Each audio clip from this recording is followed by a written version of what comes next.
Yo, I got my brother back in the building. I got my man Sergeant Nicholas Irving. Nick, what up, brother? What's going on? What's going on? It's all good. Yo, it's good to see you as always. Same. Yo, Nick, you down in Texas or somewhere, correct? Yeah, it's hot, man. It's hot. What's the temperature? It was 93 on the way up here, 93. So I'm expecting like August to be around the triple digits for like a month straight. Are you serious? Yeah, it was like that like the past few years. It can get up to like 105 for like 100 to 105, 110 with the heat index for like all month. How does this heat compare to overseas? You were stationed in Afghanistan, correct? And Iraq, yeah. How does the heat compare? Iraq is real dry. I'm talking like with the heat index like 120, 130 heat index, it's hot in Iraq, but it's real dry. It's not as humid. Like right now, it's really humid. But Iraq was burning hot. Like it felt like a blow dryer every time the wind blew. It was real hot. Are you serious? Okay, what about Afghanistan? I was only there in I was there in June, July too. It wasn't as bad. We didn't work in the daytime as much though. Like 98, 99% of our missions were done at nighttime. So it was pretty chill like at night. But daytime, if you had to like get up, use the bathroom or make a phone call somewhere, yeah, it can get hot. But not like Iraq. Iraq burnt. Okay, so did y'all, I didn't even think about that. Did you sleep most of the day? Oh yeah, we would go on reverse schedule. So like before we left to go overseas, we would get on a reverse schedule and start like sleeping in the daytime, getting used to that. But when we're overseas, like I didn't see Afghanistan or Iraq for like the majority, 98, 99% of that deployment, it was all at nighttime. Daytime, we were knocked out. It was reverse schedule, but I would sleep more than other guys would sometimes. Yeah, that's crazy because this is the stuff that most people don't think about. Like, when you talking about you was out on the missions and, the bullets is flying, this is all going on in the cover of night. Oh yeah. Like, I'd say like we'd start a mission on average, I would say it's after midnight, sometimes 3 o'clock in the morning or whatnot. And we're trying to be out before sunrise for the majority of the time. And the ops only last anywhere from like a few minutes to a few hours, depending on like if we have to walk in. If we land on top of the person's house or right outside their front door, we're talking like 30 minutes in and out. And that still is a pretty long time. That extra time, like we're done hitting the target in 3-4 minutes. After that, we're getting something called SSE sensitive site exploitation or something, site exploitation. And we would like get the hard drives. We'd go around and get stuff that we could use to find a new target and just sensitive information, like classified stuff. So every night, like literally y'all had another target to hit? Oh yeah, as soon as you hit one target, there's another target. And then you're working So you never ran out of targets? No. We would like have so many. We're taking over, like when we first get there, we're taking over targets from the guys who were before us. And when we pass off, we're getting their little spider web of targets. We're making our own targets and we're working with like 3-letter agencies and stuff like that are constantly supplying targets, constantly. I can't tell you how many number 1, number 2, number 3 guys we went after. As soon as one goes down, another one pops up, or he has a courier, or his driver or something like that. You're going after a lot. So y'all are going in, is it always with the thought, is it kill or is it capture or kill? Is it just blow stuff up and get these hard drives? It was a mixture of both. Sometimes it's kill capture, meaning like, hey, we're going to probably kill this guy, or it's a capture kill, meaning we want him alive. And it's like a mix, 50-50. It's a 50-50 mix. But I mean, the capture kill missions turn into kill missions because they have guns, they have bodyguards and, fighters with them and stuff like that. So it was a lot of killing. Yeah. Mm-hmm. Damn. Okay. So when y'all are going in, is it just Rambo style? Meaning, I know you're a sniper. Yeah. you probably sitting on a roof a couple of 100 meters away doing whatever. But there's some dudes who are just straight up kicking down the door. Yeah. Like, what does that even look like? Like, you just let those guys go in, shoot stuff up, and then you wait for anybody to poke their head out? No. Before I was a sniper, I was an assaulter and machine gunner. So I was a door kicker. Then I went to like the machine gun team. But it's when I was a sniper, it's not Rambo style. It's very quiet. Sometimes my job would be to shoot out the lights, before they get to the objective. I'm watching the objective, the target building, and I'm relaying messages back. Like, there's a guy here, this side of the building. There's this many people that I see. But if anybody like slipped up and came outside with the gun before my guys got there, I would take those guys out first. And when they go in, you don't really hear much. I mean, you hear stuff, but mainly like flashbangs, the explosive breach. If we're doing an explosive breach, flashbangs, and you'd hear like suppressed M4s with suppressors, silencers on them. And you hear like, them getting it on in there. It's quiet. Most of the time, the guys were like, you could sneak up on them and they'll still be laying in bed. And you have to nudge them with the tip of your barrel and wake them up. Are you serious? Oh, yeah. We've walked over like, I remember in Afghanistan, we killed like 14 guys, and we walked over like almost the entire little village. They were all sleeping, and get to the target building, we had to walk over like 20 or 30 dudes, and they were all knocked out to get to the target building, and they slept outside, and we'd walk. They had no idea we were there until the stuff started going down. And you could throw like grenades. Sometimes they wouldn't wake up. I always thought it was because of they were so used to what was going on. You could throw a grenade in a building and they'd still be asleep when you roll up on them. Get out of here. Oh, yeah. Okay, give me an idea. How many people were part of your team? 35. So you're telling me 35 dudes can roll up, let's call it a village, a house, whatever it might be. You won't hear nothing. Y'all, excuse me? You won't hear nothing. Y'all are that quiet, that stealth. Yeah. Yo, come on, Nick. You won't hear nothing. Either they were playing sleep, but no one woke up. We're pretty good. Damn. You got soft tennis shoes, boots, but our dogs don't bark. Their dogs bark, but they bark all the time. And sometimes my job would be to silence those dogs that are barking, being like their early warning system. I would silence those dogs, but you don't hear anything. And y'all are 35 dudes. Yeah. Rolling up.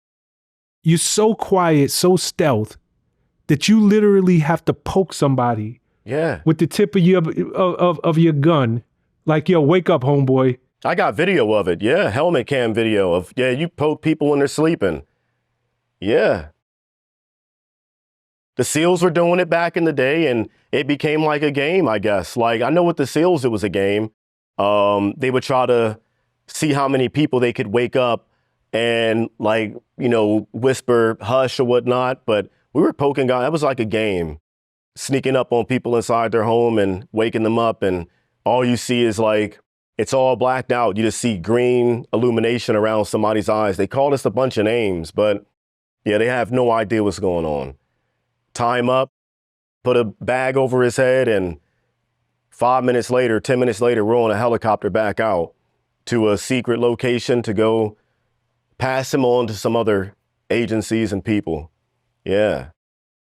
So by the time people really got themselves together, y'all are gone. Oh, yeah. And you got your target. Oh, yeah. This was a lot. This was most of our missions in Iraq, especially. Iraq was really like that. See, this is the part that most civilians, we don't really think about. We look at you guys like it's always this massive firefight. No. It's loud, it's noisy, it's a bunch of shots going. You don't really think about it the way you just described it. Like, we go in and we're so quiet. We're literally stepping over people. Yeah. And they don't even know we're there. No. No. It's really like that. Afghanistan was different. Like they have a lot of early warning systems and it was just different. We would get ambushed a lot on the way in. But Iraq, it was in a city and in Iraq, it was like that most of the time. Like 80% of the time, you're waking people up. Okay, before I move this thing on, do these targets know their targets? Because I'm trying to figure out if they know y'all hit them predominantly at night. Right. Why aren't they on a reverse schedule? Or why don't they have early warning systems or the night shift of, I don't know, armed guards waiting for y'all? Like, do they even know y'all are coming? That's a good question. That's a really good question. You might be giving away too much information. No, I'm not telling them how to win, but no, it doesn't matter because we have, like before we even hit a target, there's a lot of stuff that goes into that. And there might be drones, satellites, all types of stuff that know exactly what you're doing on your day to day. And we're going to hit you at your, sometimes your weakest point or the point where you pick up a phone and make a phone call and you pop up on our grid, we have to go. And we're usually there in like 15 minutes, out the door in like 10, 15 minutes and on target anywhere in Iraq in less than 30.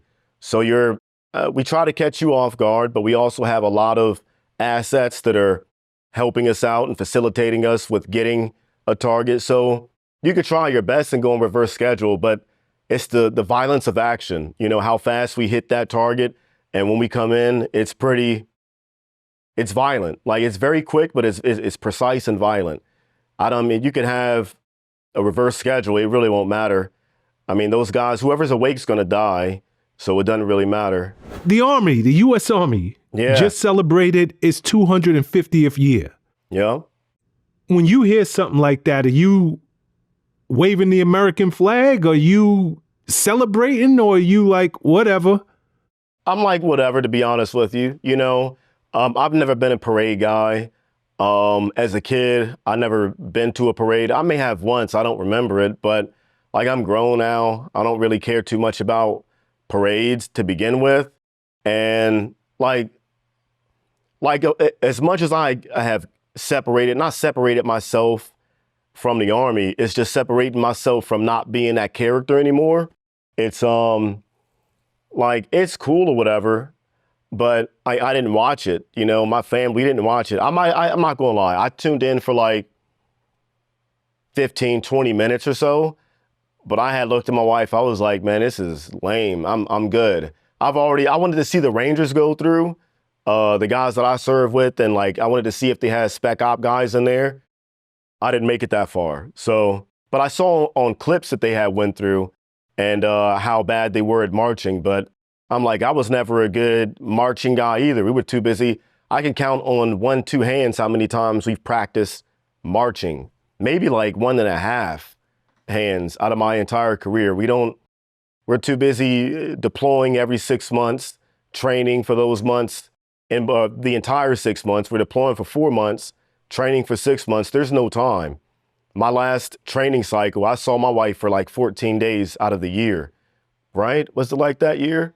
Like 14 days total. There was no time for, so yeah, the guys that were terrible at marching, that don't mean anything to me, but you meet those guys in a firefight, yeah, it's a different story. They're really good, but I'm just not a big parade guy, I'm not sure if it was Dwight D. Eisenhower who had talked about the, like how he felt about parades and showing off the military might. Might have been him, might be quoting somebody else. I don't really care, but I just know I wasn't that into it. Like parades don't do anything for me. It might have been reminiscent of some people say North Korea or China, how they do things and how pretty and spectacular it may be and how coordinated everything is, but let them be good at that. We're good at, you got to be honest, like America's just good at like really fighting war. Military parades don't really appeal to me. We're good at doing one thing and that's war. Wow. And you're right about that because it seems like we can't stay out of a war. About to get into another one, Oh my God. we got a lot to talk about, brother. Right. Man, somebody else just celebrated a birthday. Your boy Donald Trump. That's right, just 79. turned 79. 79. Okay, this is the same guy who was complaining about Biden being too old. Yep.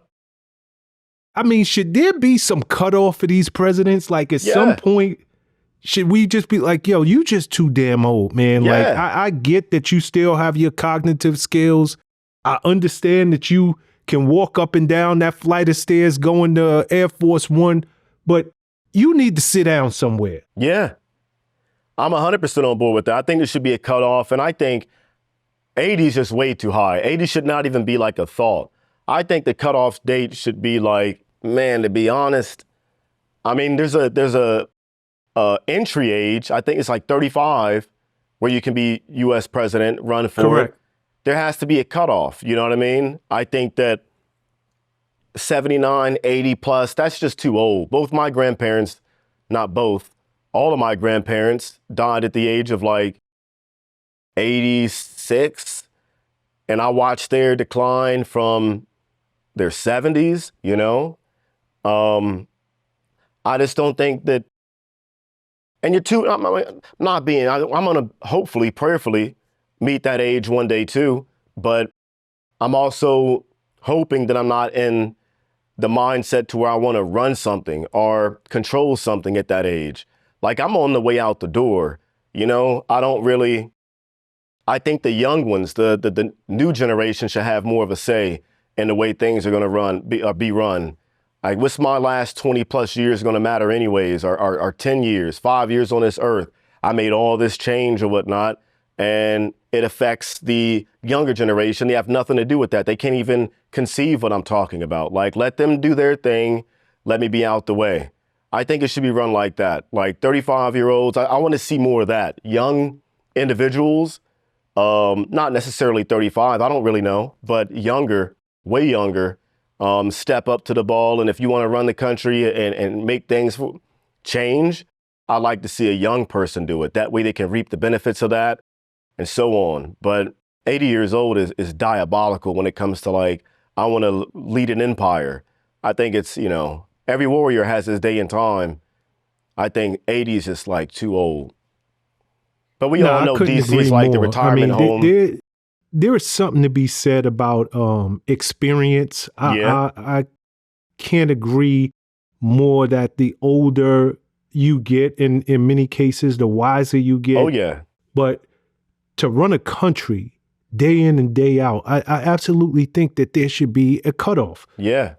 Your president being 79 years old, next year going to be 80. Mm-hmm. That's just too damn old, man. Too old. You know, how old will he be when he gets out? Here's the deal. I give this man all props. The fact that you even think you're up for the job. Yeah. But, you know, our cognitive skills decline over time. Our physical skills decline over time. And the world is ever changing, and it's changing more rapidly in this technology age than it ever has in the history of the world. Yep. I just think you need some minds in there that are a little younger. You know, 80 is just too damn old. Yeah. How old is he going to be when he gets out? So we're in his first year right now. 82, 83. 82, 83 when he gets out. Yeah. That's wild. And to think of it, like, he could run for a whole second term, right? Because he's this is his second term. Oh, no. But technically, after this, he's done. Really? I thought. Yeah, this doesn't start the clock again. Oh, it doesn't? He's president number 45 and number 47, and he's out. Now, he's trying to push the agenda that he should be able to run for a third term. But technically, he's done. That's right. See, this is why I failed my history, civics, social studies back when I was in. Nah, but listen, your boy Donald Trump is, okay, you know, before I say anything, let me just get your opinion. On June 6th, in LA, protests erupted. ICE agents, they raided several city locations and arrested individuals, and all hell broke loose. Yeah. Your man Donald J., he sent in the National Guard. He showed military force. The Marines, yeah. The Marine, I mean, What is your thought on this? Because from what the mayor of LA was saying and the governor, Gavin Newsom, these were relatively peaceful protests that city officials could have and should have been able to handle on their own. Mm-hmm. Mm-hmm. Do you think Donald was out of pocket for acting as swiftly and as harshly as he did by sending in the military? I'll tell you, long story short, yes, I think he jumped the gun on it. And I think some people watch way too much Fox News, you know what I mean? And people talk about like, oh, LA's burned down to the ground. I'm like, yo, one car was burning down. 4 cars are burning. You know, I hate when people say, oh, the city's burning down. They burnt the city to the ground. It's like the second time in like 3 months. We had the fires and we have it's the second time LA has burned to the ground. This is like one of the most re-innovative, genius states in America to be able to rebuild an entire state, you know, in a matter of months. No, it's not burning to the ground. I think it was jumping the gun. 2, I also am like, yo, there's a thin line between when you can use U.S. active military troops on U.S. soil, and like posse comitatus comes to mind, where, you know, there's a limit to that. I think National Guard would have been fine, but then I'm also like, I don't think National Guard really should have not even been in there. I guess, you know, but I think it was, he jumped the gun on it. I think that. I don't think that needed to be done. You know, Marines have other stuff to do, better stuff to do. You know, we got to get ready with war with Iran, I guess. I don't know. But I think that like taking active duty military troops and putting them on U.S. soil is like not a good thing. I think it's a slippery slope to ride on when you can use military active duty troops to like do stuff like that. National Guard, that's one thing, but active duty, it's a different. You know, those are infantrymen, guys who are trained in one thing only.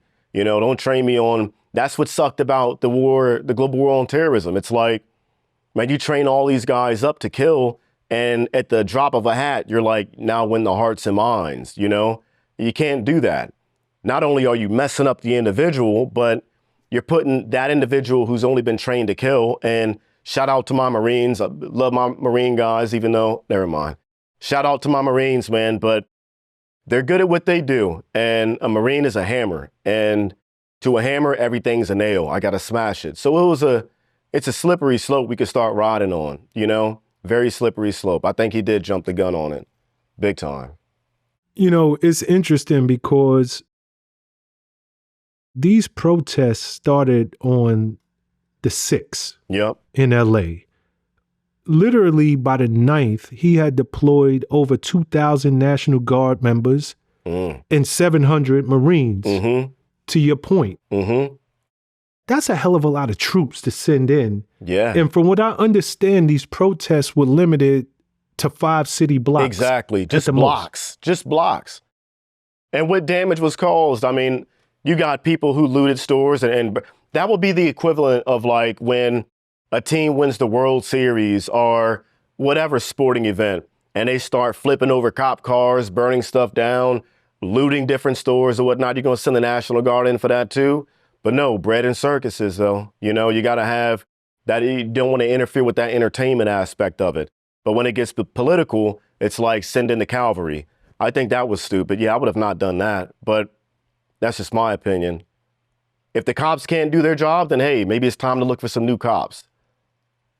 Well, according to both the mayor and the governor, they were like, the cops, we had this covered. There was nothing that was out of control. Yeah. From what I saw on TV, a few cars being burnt down, like that's nothing. Like there's way worse stuff that's happened over the course of history that we could have used, or we have used military might, National Guard wise. But I mean, it wasn't Hurricane Katrina level in my eyes. I just saw like 4 or 5 Waymo cars being burnt to the ground. You know, that's about it. Maybe a store was looted, but I mean, come on, they got insurance. I don't know. I'm not a looter. I would never loot, but I'm like, at the same time, military should be used for military stuff purposes until shit really hits the fan. Till then, like, man, let the cops deal with it. Especially if they say they have it, let them do it. If not, that's like, I hate it in the military being micromanaged. I was never a micromanager. If you tell me you got something, all right, you got it. Take care of it. I'm not going to micromanage it and overstep you. No, that's not the definition of a king to me. No, you're absolutely right. And, you know, just to put things in perspective, they were trying to compare this to the 92 riots. Please. The upheaval behind Rodney King. It's not even in the same stratosphere. Not even. You know, when you try to compare, and I get it, we all watch television, and you know, TV could focus on one car burning, and it's, oh my God, you know, the city of LA is burning. Yep. But you know, when you hear these elected officials, the mayor, come and say, no, this was one incident. Yeah. These protests were largely peaceful, nonviolent, and people were just exercising their First Amendment right. Yep. This is just too much. But here's the crazy thing.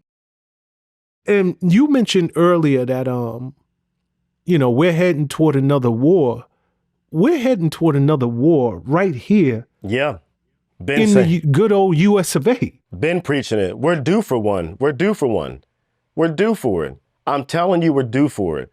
I think eventually this bubble's going to pop. That's my theory. I don't think that this can go on for too much longer.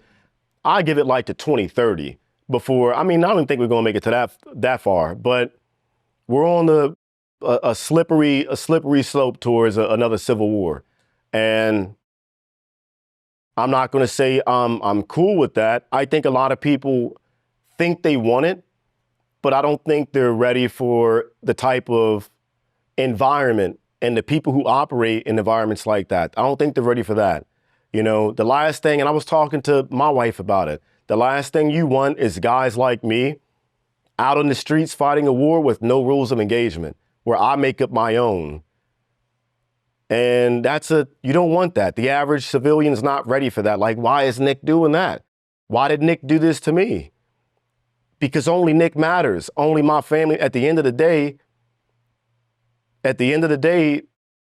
yeah, guerrilla warfare is a bitch.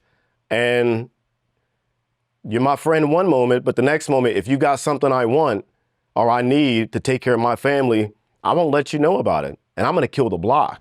Do you ever speak to any of the guys you serve with, any of the guys who are trained and have seen combat on the level that you've seen it? Do they share the similar mindset that, yo, this place is a powder keg and it's about to erupt? And if it goes down, it's every man for itself. Like I'm using all of my skills, all of my technique, and I'm just going out there doing what I was trained to do. I'm going back to that old me. Yeah. I just had a guy stop by my house 2 days ago. Like 2 days ago? 2 days ago. Same mindset. The last thing I think the average American people want is for guys who have not just been there, done that, but also miss it. You know, for some of us, it's the only time. Oh, that's crazy, Nick. Yeah. For you some of said us, that's also miss it. Yes. For some of us, that's like the only time we felt alive. This regular civilian life doesn't work for everybody. The last thing you guys want is guys who miss it, who miss the thrill of it. And I teeter that line. If it wasn't a Rastafari, I'd be totally on the other edge. But I think a lot of us teeter that line between that beast being woken up, you know, and eventually that beast is going to have to eat. And I think the average person isn't ready for those type of guys to be on the street where there's no rules of engagement, no Geneva Convention, you know.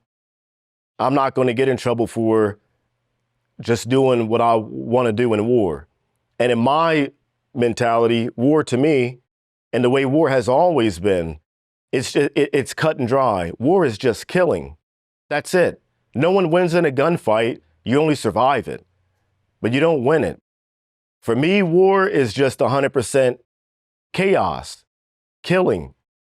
Call it murder if you want, but that's what war is. And I think that TV has taken that, the fact that we can like turn on the TV and watch a guy get hit with a drone or a missile or be shot up, and we get so, desensitized to it that it it hurt the American, or not the American, humanity's viewpoint on the nature of war. It kind of like desensitized it until you're there. Then it's like, oh, you only got one small little piece of the pie because television, to tell your vision what they wanted you to see or understand. But the reality of war is very simple. It's cut and dry. It's very animalistic. And war, to me, there are no rules. Whatever it takes to win. There's only one rule in my war, and it's rule number one: I always win. And whatever that takes, I don't care what it takes. I'm going to win. Even when I lose, I'm winning. You just don't know it yet. Damn. You know, when you said rule number one, I thought you were going to say self-preservation. You said my rule number one is to win. That's it. Period.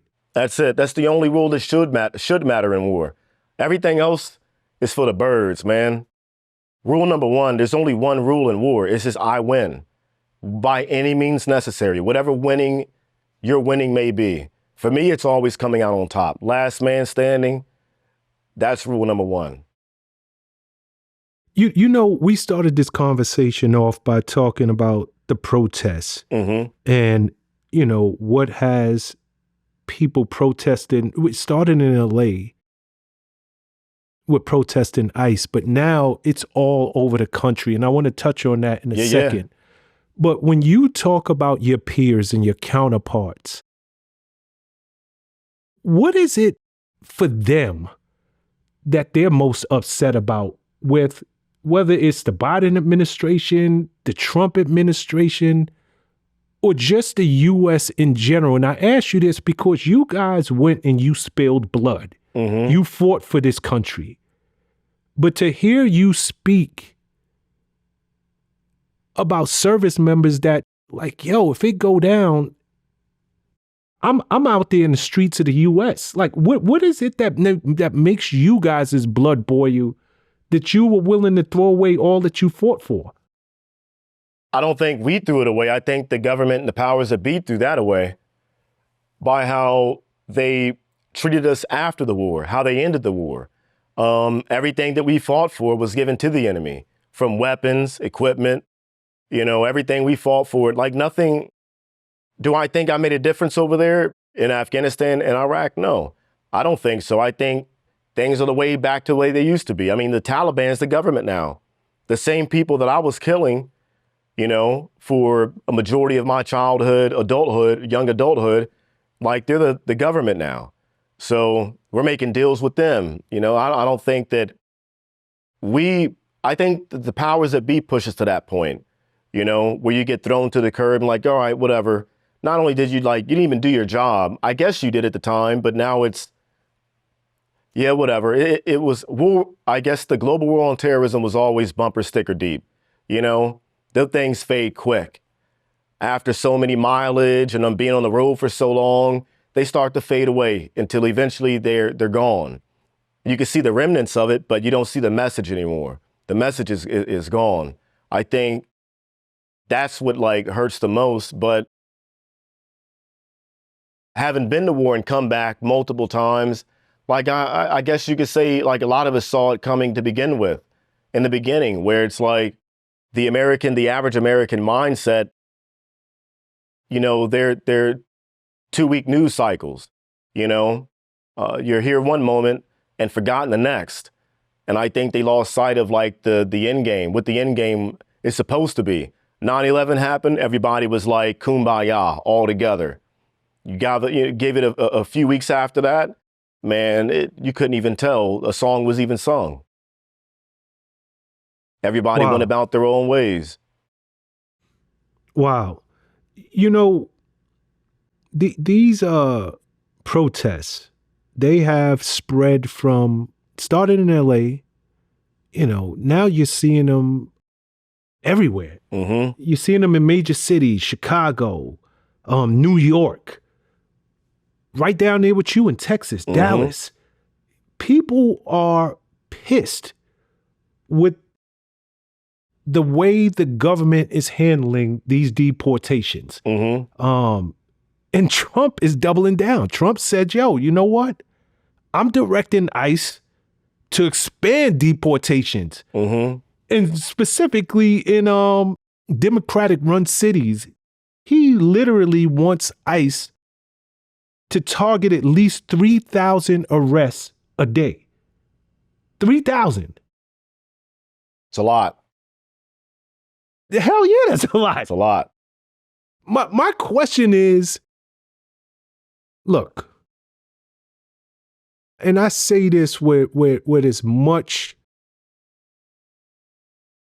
compassion and empathy for many of the men, the women that are being deported, arrested, and they're just hardworking individuals trying to do the right thing. This thing was sold on, we're getting the criminals up out of here. Right. But now it's the dishwashers. Yeah. Now it's the guy who is cutting grass.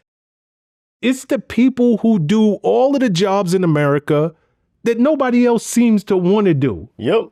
And we are targeting 3,000 of you guys a day. Do you think, and again, I'm going to choose my words as carefully as possible. No, I feel you. Because let's not get this thing twisted. Many of the people who are being shipped up out of here, their family members voted this man in. Yeah. And he told y'all what he was going to do, but they didn't see it as it could happen to me. Yep. Do you think it is, in addition to these mass deportations, just mass buyer's remorse? Like, yo, y'all got exactly what you thought you was going to get, but I know you got buyer's remorse right now. Oh, 100%. Like, my wife is Mexican, of course here legally or whatnot, but I'm like, we were sold on this whole premise of like, we're going after violent criminals and drug dealers and all this stuff, right? And then when it started to turn into, hey, we're going on after the dishwashers and the farmers and people who work on the farm and whatnot. I don't know, man. I think that if he does achieve those numbers and the hotel workers and people like that, like the people who cut my grass when I'm not around or something, they're Mexican, And shit, I used to cut grass when I was growing up. Made a killing on it too. But I'm like, the average Joe Schmo in America, I think, has become complacent, lazy. Yeah, lazy. And if you start getting rid of all these jobs that we see that, people who come across the border and really want to seek out a good way of life, a hardworking way of life, we start shipping these people out. I don't know. I think that, hey, maybe it open up some jobs, or maybe we'll see how lazy we really were. The people who built my entire neighborhood were Mexican. The people who laid the roofs on our home, Mexican. I don't see anybody else out there doing it, And I'm also seeing ICE perform raids on those individuals as well. I think that, I don't know. I think that there's a healthy balance between, immigrants that come over. This whole country was founded on it. People coming over and doing X, Y, and Z. They don't say it was stolen. They say it was conquered, whatever you want to call it. Bullshit. Either way, people came to this land and set up shop. And it didn't take much. The only thing it took was some killing, We start getting people in this country and they just want to, contribute by working hard, putting in their fair share. I think we should leave those people alone. They have kids here, That's just my belief in it. I have maybe I've softened up when it comes to sticking up for people who have melanated skin tones. I don't know, but it is what it is, I love everybody, but I think everybody should also have a fair shake at things too. And I think that these people coming over, the ones that are helping out and contributing, I'm not going to go out there and pick strawberries. And I say that with like respect. I just won't do it. My granddad had a farm. I used to work on his farm in the summer times. I help out, but I don't want to do it now. You know, I also don't want to go build homes, lay roofs, asphalt, and all this other stuff. I don't want to do that either. You telling me the guy who worked at a Fortune 500 company is going to take off his suit and tie and go do it? I highly doubt it.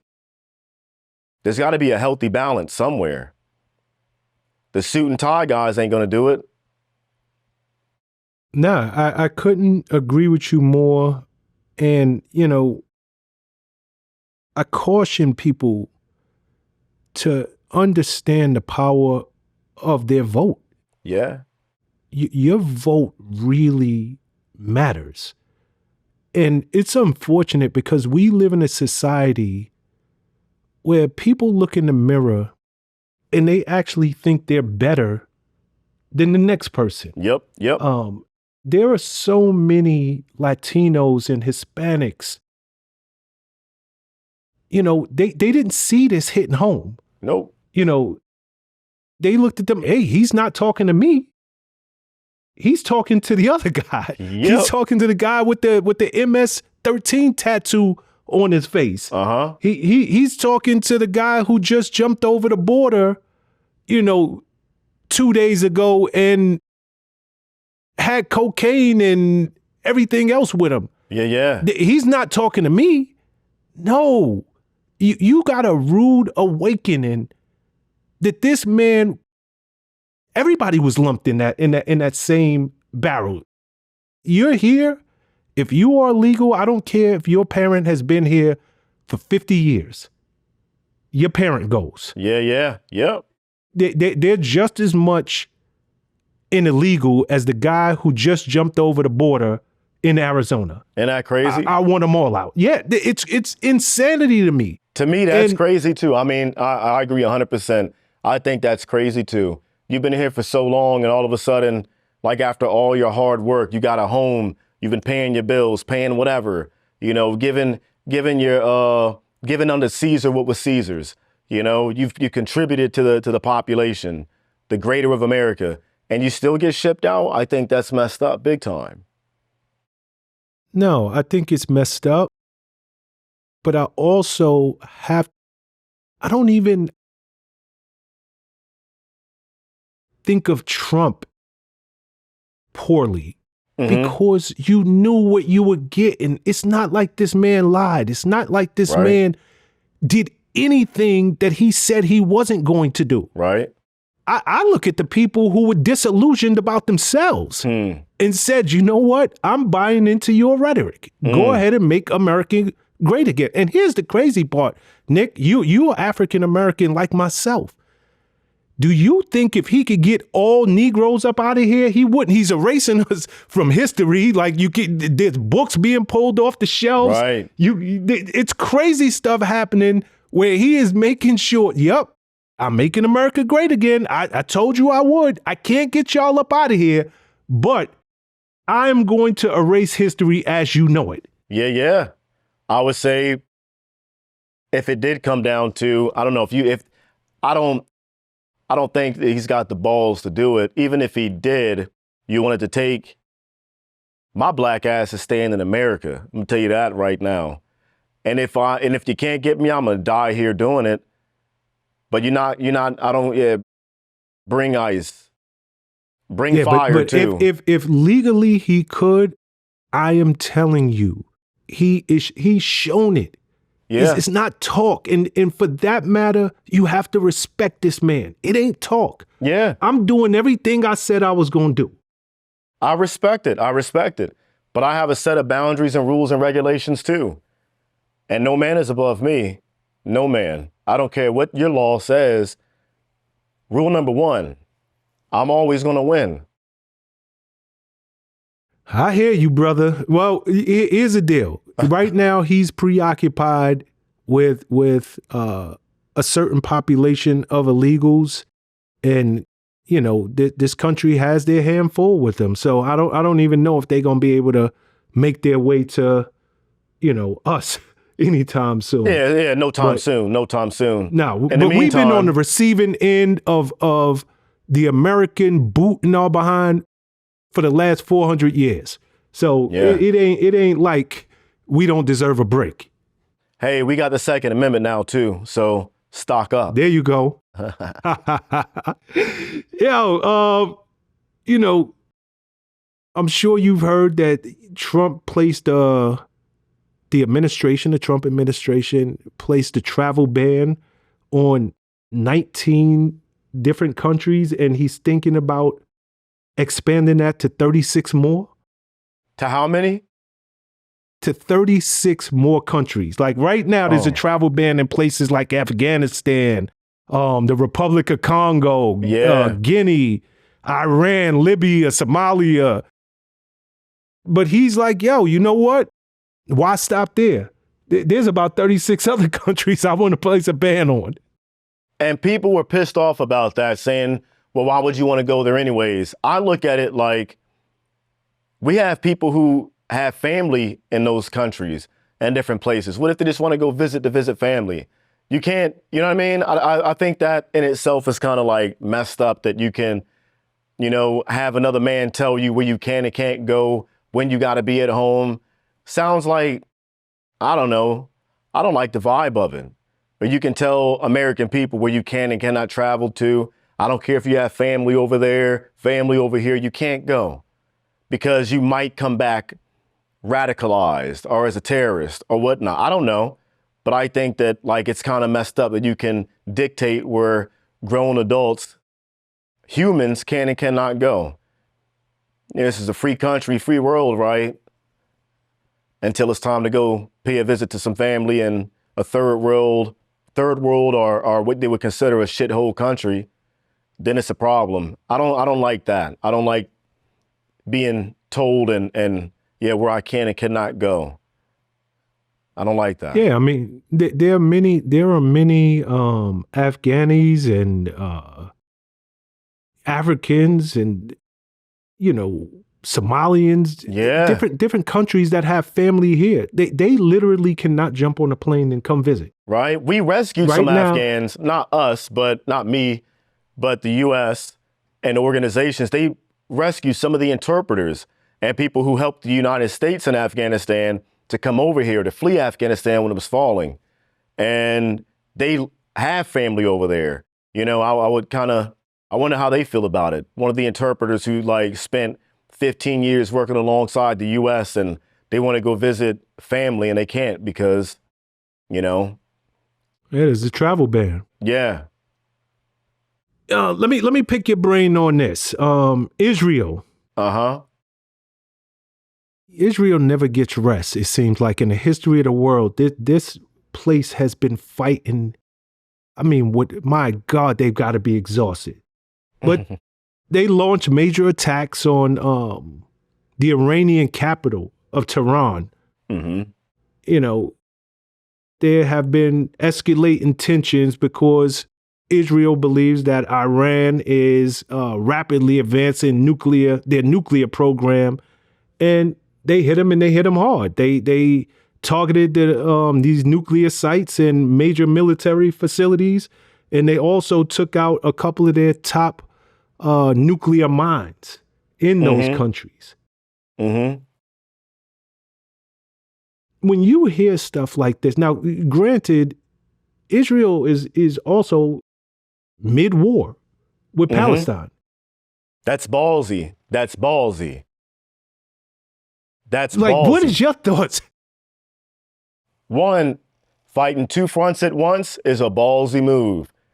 We did it. We tried to do it. I guess we did all right. I don't know. Didn't look like that at the end, but Israel has been saying Iran has had nuclear weapons since the 90s. And certain points in the 90s and early 2000s, they were saying Iran was only a couple of days away, a couple of weeks ago. This was back in the early 2000s, 90s, that Iran was this many days away from having a nuclear weapon, weeks away from having a nuclear weapon. There's I believe, about 25 different separate occasions throughout history Israel has said Iran has had the capability of making nuclear weapons for some time. Bush was talking about it.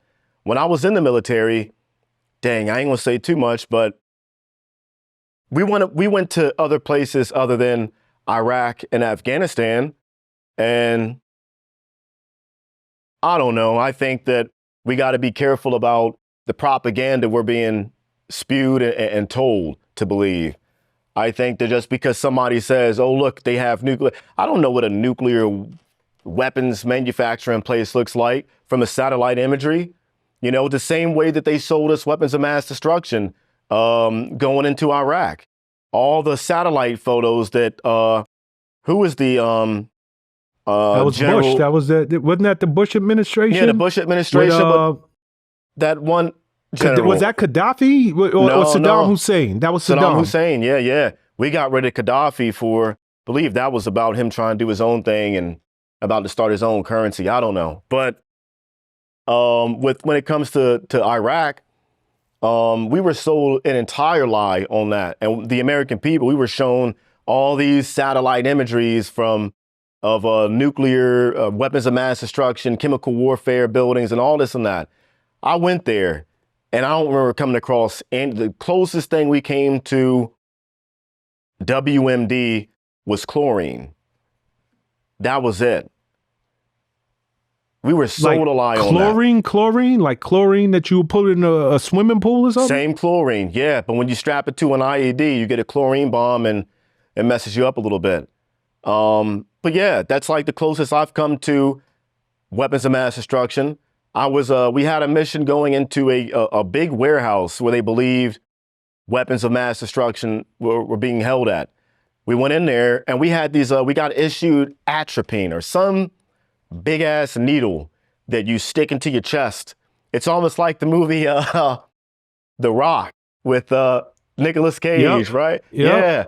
Man, listen, I'm getting the whole speech, like where to inject it. I think it was in our thigh or something like that. But it's a big ass needle I believe it was atropine or something like that. And we had our NBC, nuclear, biological, and chemical warfare kits on us. And we went there. Nothing was in there but chlorine. And we had dropped 2 500-pound bombs on it. That was it. I'm still, the weapons of mass destruction they were talking about, it was gold bars. Saddam Hussein had a lot of gold and even more oil. That was the weapons we were going after of mass destruction, the root of all evil. Wow. And, you know, it's crazy because that lie was proven.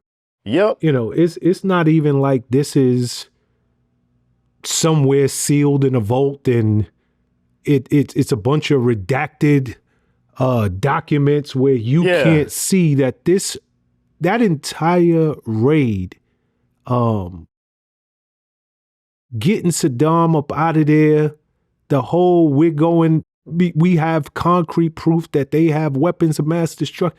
It was all a lie, and it is proven, documented. There is no disputing. And America just keeps moving on like, okay, who's next? Right, exactly. That's what blows my mind. I think people forget. I'm like, bro, we've been sold a lie so much on who to go fight and where to go to war and what they have. They'll show you pictures. They'll put it front page. They'll have CNN, Fox News, MSNBC, like documentaries about this stuff. And it was all a lie. And you want me? I've been there. I was sold that same lie and I went there. And I saw the lie and I participated in it. You want me to believe this next one too from the same people who already lied to me? Come on, that's like a pimp saying he ain't gonna pimp me no more. You want me to believe that? Come on. Oh man, okay. Let me stick with this Trump administration for a little while longer. This is always a fun conversation to have. Trump's a funny guy. Fucking clown. Nah, your man. I mean, I really want to hear your thoughts. You know, Trump called for Russia to be readmitted into the G7 summit. Yeah, now, granted, he just left though. For people who don't know their history, it used to be the G8 summit. Like, but Russia was actually thrown out after they invaded, I think it was Crimea in like 2014. And Trump wants them back. He's like, yo, let's bring them back in and I'll do one better. We're not going to hit Russia with no additional sanctions. So I'm hitting the entire world with sanctions. Countries that y'all ain't never even heard of. Countries that's the size of freaking the Bronx or something. And some countries don't even have humanity or humans on them. It's just penguins. There's some countries Is that not insanity? Insanity. But we're also talking about the same guy who's like, you know, sanction, that's his favorite word. Also back off of sanctions and take away sanctions. I don't think that there's all these countries calling up to him. And no, I think that I think that a lot of people, you got the ultra hardcore MAGA, whatever you want to call them. I almost slipped up and said something. But you got a certain demographic that looks at him like the Lord and Savior. You know what I mean? He can do no wrong. And we're also talking about like an 80-year-old man.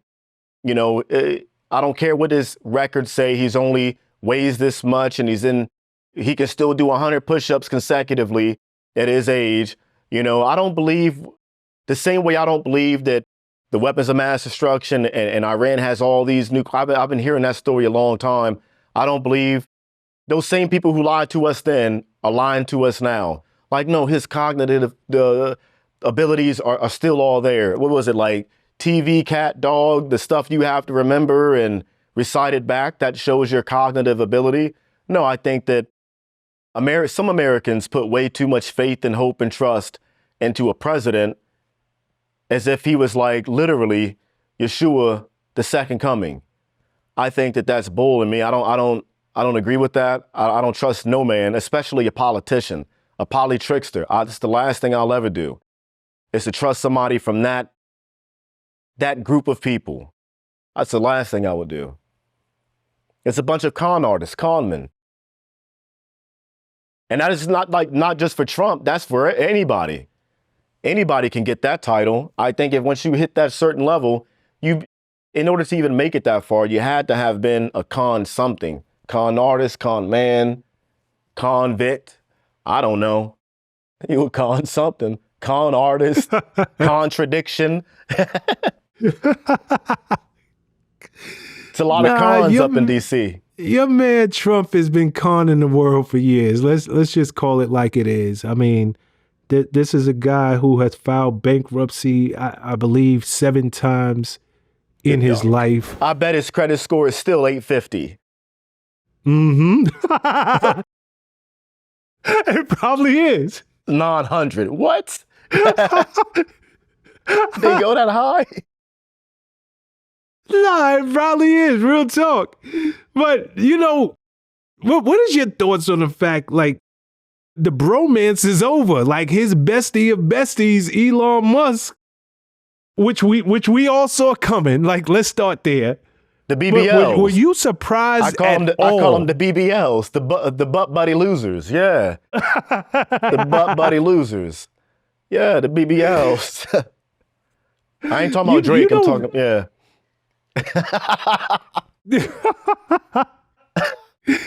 How surprised were you when this bromance erupted and they had, let's call it a public feud, a public tiff, you know, 2 billionaires going out at each other on social media? I have like, a lot of me wants to say that it was a distraction. Might have been like a distraction. I don't know. But then another part of me is like, I just think that that's how he's built. I think he's built that way. Like, I'll use you for one thing only, maybe 2 things, and then I'm done. Because he was just buying his cars and had like a whole, a used car salesman trying to pitch us all Teslas on the front lawn. You know, on the front lawn. Yeah, you go from that to all of a sudden being like, I don't like this guy anymore. I don't know. I think a lot of it could have been a distraction, something going on behind the scenes that Maybe some bills slipped through the cracks that we weren't able to see. We're too caught up on that. Maybe we're too caught up on that and didn't see what was going on and, with the conflicts in the Middle East. I don't know. But I also think that I'm giving them the benefit of the doubt, and I'm going to call them smart for a little bit. A little bit. Like maybe Elon, maybe kind of smart, but I don't know about him sometimes. That's the same dude who was lying about being #1 on a video game, and the dude don't even play. I don't know who to believe anymore. I don't know who to believe. I think that I know one thing. I'm not going to say I don't know who to believe. I don't believe anybody. I damn sure don't believe what the TV shows us and what you got the biggest superpowers, not superpowers, richest men in the world or whatnot, arguing on Twitter. How do you get to that level of success and you're petty? You're arguing in front of the population, the American people. When you argue like that, and put everything allegedly out on the table, I'm like, how do you get to that level of power when you can't control your own mouth, your emotion? You're willing to argue about stuff on Twitter that may or may not be true. I mean, even Elon Musk, he had to redact one of the things he said about Trump being on the Epstein file client list or whatnot. I mean, we all knew that. We all knew that. We saw the video of him with Epstein, but I've also seen a video and a picture with Elon with Ghislaine Maxwell. Correct. Yep. So, I mean, for him to say that, but ignore that, it's kind of weird to me. It's like, look at this hand, but not what this hand is doing. Nah, I think at the end of the day, Elon, you have to understand. I believe he's now crowned the world's richest man. He has a megaphone as large, if not larger than Trump's, meaning he owns Twitter. This is a guy with 240 million followers. He puts out a tweet, the world sees it. Yeah. He's got the money to back it up. Like you're dealing with somebody that has FU money and a FU attitude. I don't care if you're the president of the United States. I'm the richest man in the world. Yeah. Like, these are two massive egos, and it was a powder keg. You knew one day they were going to be going at each other. And that's the type of people we want. Go ahead. That's the type of people we want to have an influence on our country, though. The fact that people were cheering for that duo, that Butt Buddy Love, that BBL, I think it's wild. I think it's wild. Those two massive egos. Somebody's going to have to, you can't have that. No. Two alphas, and I've never seen it really work out that great. Well, here's the interesting thing. Trump actually said he'd be open to reconciliation. Mm-hmm. He was like, I'd be open to reconciling in the future. And you got to understand, when you get on Trump's bad side, when he marks you as disloyal, as somebody he can't trust, it ain't no coming back with this guy.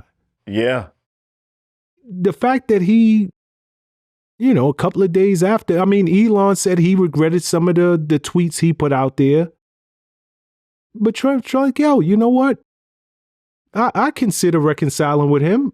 Mm-hmm. Do you think it has anything to do with the fact that Elon was Trump's largest donor in the 2024 election? I think it has a lot to do with that, mixed in with a little bit of The Undertaker versus Hulk Hogan. They gonna have dinner after the fact, but for the people to watch and see, it's a wrestling match. You got to believe in the show, the entertainment. One dude's all about ratings. He loves talking about ratings and having, I'm gonna get this many ratings for this show. One's about ratings. It could just be a show. Do I take Elon seriously? No, at all. Like, dude's a weirdo. Let's be honest. He's an absolute weirdo. I've never lied about being number one in a video game. You know, that shit's weird to me. That's a weird individual. What else has he lied about? If you're willing to lie about something like that, what else are you lying about? What video game was he saying he was number one in? I don't even know what it's called. It's like some World of Warcraft type shit. You know, them little lame ass games. It's weird games where it's like, I don't even get it. It's like witchery stuff. I don't know. They be throwing magic balls and stuff. I don't know. He was number one in it. I gotta look it up. Yo, you know, I heard you mention that earlier. That's so crazy to think that this man who owns SpaceX, owns Tesla, owns Twitter. Mm-hmm. He didn't build it though. He's running around bragging that he's number one on the video game. Yeah, that's crazy. He bought Twitter. How was it with did he buy or acquired who was it? What is it? SpaceX? He acquired this stuff. You know what I mean? Like, I don't know. Well, it is what it is, but I'm sure he's a rich dude. In business, there's no permanent friends and no permanent enemies. Yep. Those two, for one another, they're good for business. Yeah. So they'll be friends again. I have no doubt about it. Yeah. Yo, on a more serious note, in Minnesota this week, and I hope I got this gentleman's name right, 57-year-old Vance Bolter. He dressed up as a policeman, drove up to at least 4 elected officials' home, and, you know, he killed an elected official and her husband, and he went to several other homes, shot up a couple more before going on the run. Yeah. Minnesota launched the largest manhunt in the history of Minnesota and finally brought him in. Yeah. What is striking to me, and maybe you can help me here, this is a man who is married with kids. And this political climate has got him so much in an upheaval that he was willing to throw away his entire life and target out these Democratic elected officials, kill a couple, and now his life's over. Like, can you believe that this is where this country is at? Yeah. That's the crazy, I can believe it. Yeah, 100%. Like you said, it's a powder keg, you know? That's where we're at in America right now. You got die hard left, you got die hard right. That's where we're at. I think people watch too much news and believe, they get told what to believe, what to feel. I think that. Or I think this is like the precursor to it all coming to like a Civil War type deal. This is like the precursors to it. You know, Nick, it's not like this was a guy who didn't have a job. It's not like this is a guy who didn't have a wife, kids, a reason to say, yo, you know what? I hate the way that these Democrats are moving, but I got way too much to lose. Like, I'm just going to keep voting Republican. Like right now, we got more Republican judges hold on. sitting on the Supreme Court bench. We have Mr. America, Make America Great in office himself. Why do I need to go and ruin my life? Like when I dug more into this story, it's not hard to believe when you say we are heading for a civil war, because this is, by all accounts, a person who should not have done this. Yeah. When it should be scary when people like your blue collar worker, you know, nuclear family and all that. I think it should be not only concerning, but like, worrisome to the average person that like this is the slippery slope we're heading on right now. And I don't think there's no turning back. I think that sometimes to clear a forest, you got to have a fire. Sometimes for new growth, you got to have a fire. You have to. That's powerful, Nick. Do I agree with that? No, but that's just the That's just law. That's just how the universe works. Everything's not going to be fine dandy, made of dandelions and roses. No, you got to have, fire creates a lot. Destruction, this world, this whole universe, depending on what you believe in, was created from chaos. For new birth, sometimes you got to have that. Yeah, you know, it's unfortunate. I hope that you're wrong. Me too. I really do. But when I look at this for face value, again, this man is 57 years old. This is not a 20-something. Mm-hmm. This is not somebody who hasn't reached a point in life where they can think rationally and say, yo, I got way too much to lose. Mm-hmm. You know, I'm gonna just stop watching and like CNN and Fox and MSNBC like that. This is raising my blood pressure. Yeah. For a 57-year-old man to take these acts, to your point, it shows us exactly where we are and where we're heading. But I really hope you're wrong. Me too. Oh, yeah. Me too.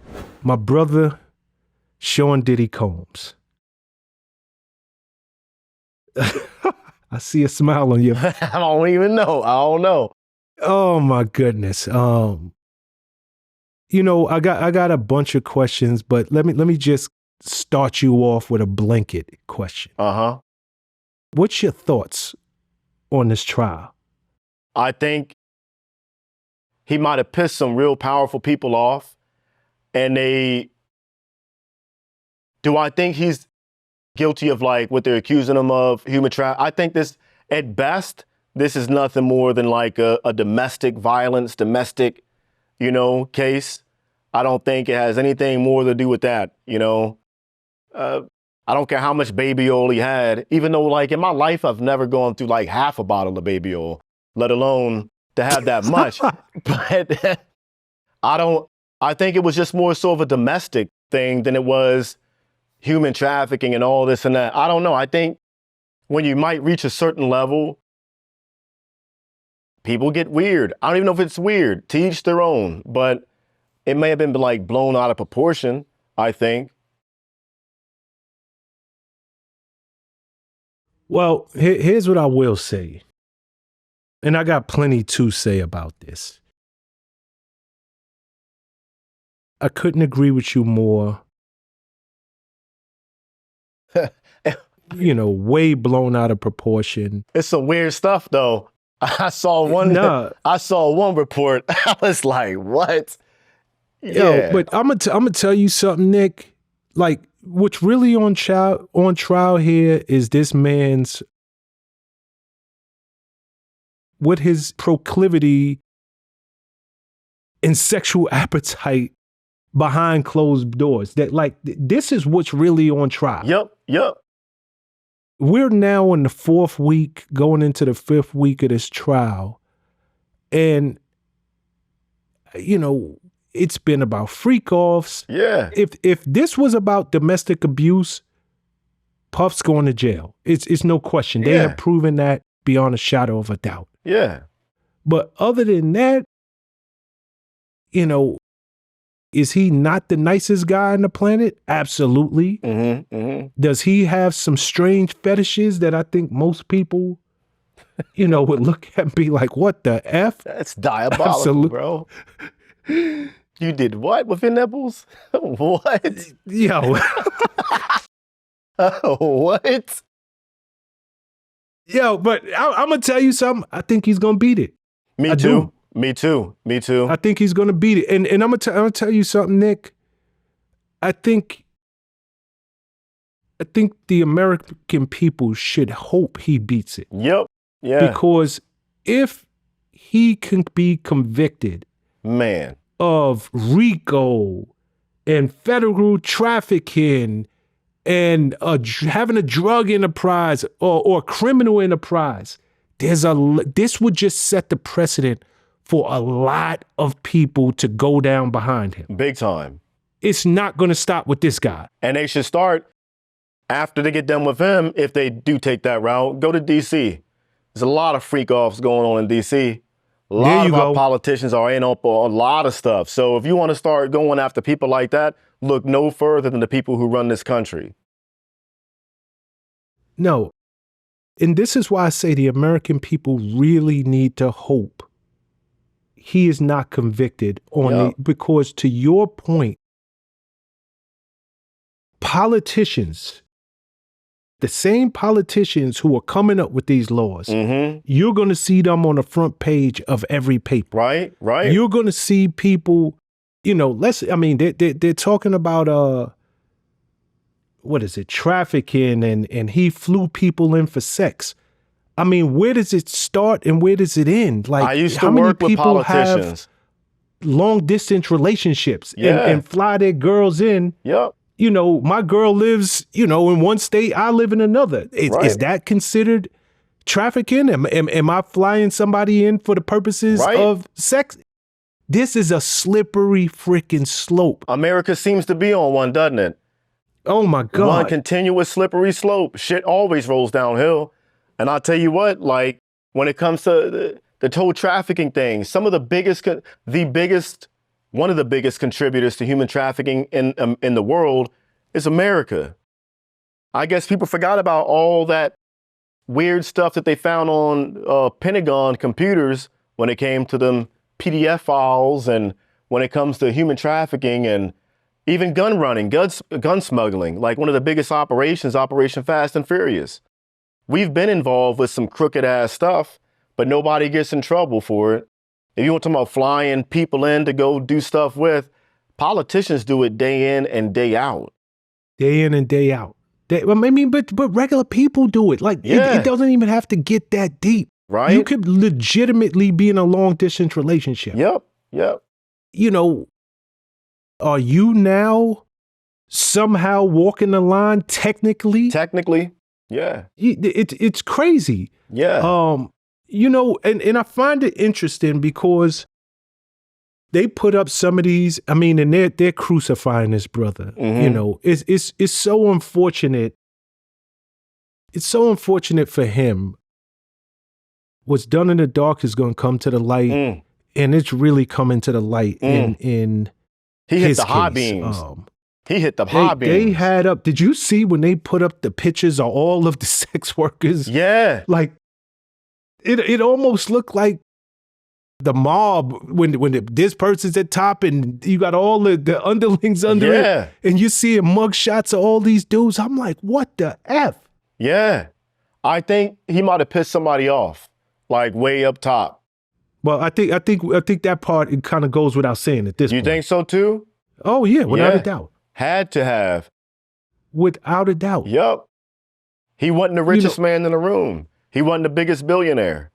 That's what happened. He pissed somebody off, and that's crazy that people have that amount of power though. Like, they can put you through this stuff. They might not know what's gonna stick, but it's all to like ruin and tarnish your name. That's the only thing, that's what it really is all about. He'll never be able to come back out in these streets and like be taken the way he used to be taken. There's no way. On any level. You might as well go back and just live in a dark room somewhere. You have to. No, think about it. The first thing that they do is going to be to destroy your name. To the point, to second what you just said. Even if he beats all of these charges, in the streets, how do people, at this point, I think people are damn near desensitized. Like, yo, bro is a freak. Leave him alone. Yep. And just, at first it was shocking. Yep. I personally wouldn't want to watch somebody pounding my girl out, but if that's what you're into, yo, to each his own, bro. Like, the nipples. real talk. Like we become desensitized. Y'all have shown it every which way from Sunday, but I'm gonna say something, and it might sound controversial, but it's just true. And that's why I say, people need to pray that they're just regular people on this jury that can see,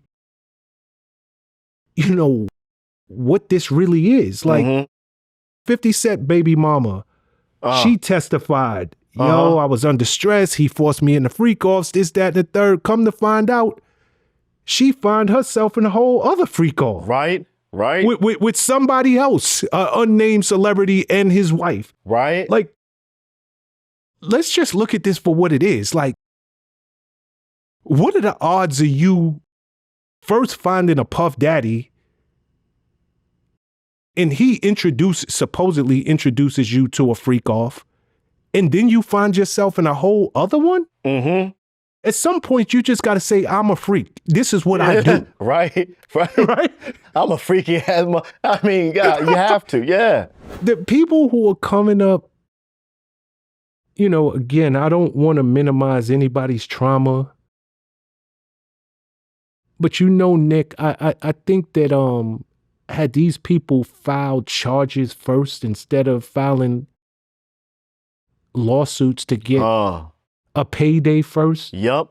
If they, I maybe I would feel differently.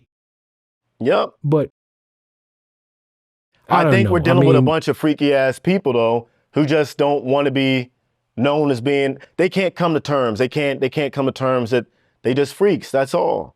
They're just freaks. They just freaks. Like this, the same way he has to sit and all of the world now knows. Like Puff is probably sitting in that court and he probably ain't even embarrassed no more. He's just like, yo, I'm just a freak.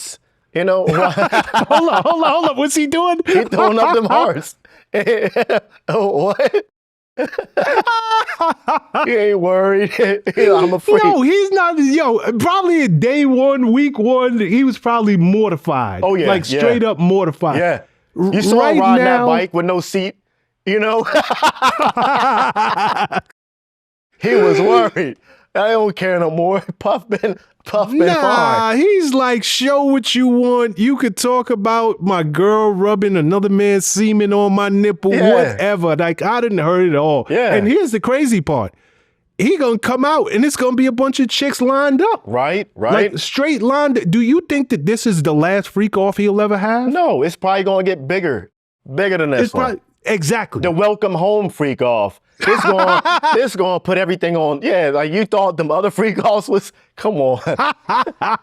We got the whole Kardashian team this time. Yeah. Nah, but you listen. He got nothing to hide no more. No. Like you think them after parties was ill? Like I don't know that he's gonna be invited to the Jay-Z Rock Nation brunch no more. Yeah, but he gonna have his own thing going on. Like he don't have to hide it. Ashton Kutcher still's gonna be there. You know, ain't nobody passing up them freak offs. I don't know. Here's the deal. Will they probably get him on a charge or two? Yes, but I will say this as, and I'm listening and I'm hearing the facts of the case just like everybody else. Mm-hmm. From what I heard, if he was being charged with domestic violence, Puff need to go and do some time. Yeah. But that's not what he's on trial for. Exactly. Based on what I'm hearing and the charge, I don't think that the prosecution has done anything more but embarrass him. But to prove this case beyond a reasonable doubt, I don't see it. That's the thing. Yep. But after the case, though, can they go back and get him on the domestic violence charge then? No, statute of limitations. Oh, I don't, then statute. He's about to come home and have a freak off. Here's the deal. Cassie was a freak. Let's be honest. I'm sorry she got, we all saw the video, but at the end of the day, I think Cassie was a freak. I think she was a freak. That's it. And here, Nick, you're a married man. Mm-hmm. Could you sit in that courtroom and support your wife? And I'm just asking you man to man. I mean, some dudes really do love their women and accept them for who they are. Uh-huh.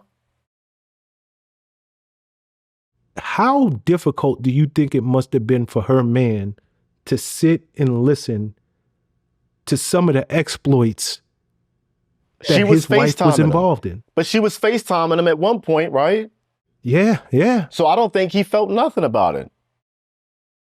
I think he might be listening to it, be like, yeah, that, I ain't gonna use my freak off voice, but he might be sitting back like, yeah, you know, I like that. I don't know. Take that. Take that. Nah, I'm gonna tell you, man, you know, and I tread lightly with the Cassie situation because she really was.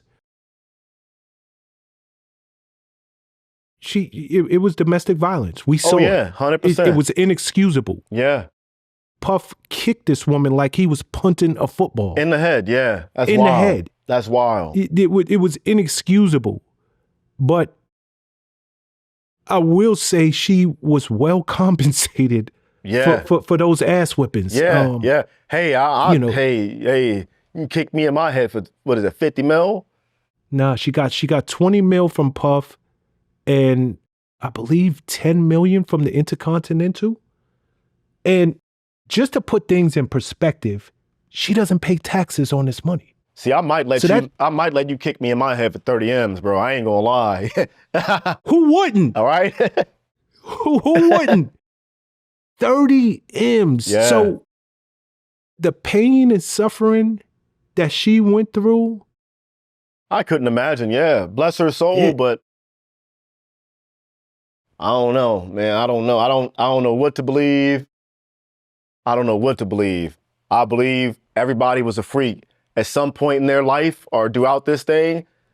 They was into freaky stuff. And maybe she got tired of it over time. I don't know.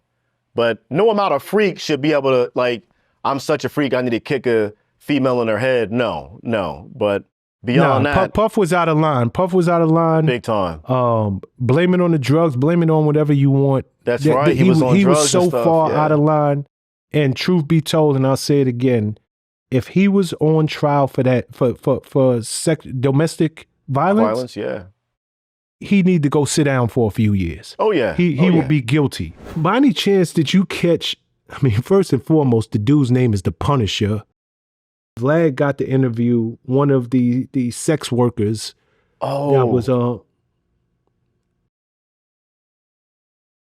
Here's the deal. And I'm not sure if you got a chance to watch this gentleman's interview, but he was a real gentleman about it. Mm-hmm. You know, well-spoken. And he said that he never got the sense that Cassie was there against her will.